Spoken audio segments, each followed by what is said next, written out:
If you want to unlink your ProtonMail account from Facebook, follow these straightforward steps to ensure your accounts are separated. This process will help maintain your privacy and manage your online presence effectively. Step 1. Log into Facebook. Open your web browser and go to the Facebook website. Enter your login credentials to access your Facebook account. Step 2. Access settings. Once logged in, click on the downward arrow in the top right corner of the page. From the drop-down menu, select Settings and Privacy, then click on Settings. Step 3. Navigate to Security and Login. In the left sidebar, find and click on Security and Login. This section contains various security settings related to your account. Step 4. Check out some websites.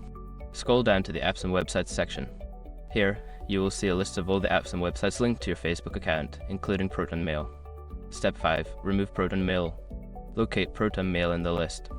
Click on it, and then select Remove to unlink your ProtonMail account from Facebook. Confirm the action when prompted. After completing these steps, your ProtonMail account will be successfully unlinked from Facebook. Make sure to review your privacy settings regularly to maintain control over your accounts.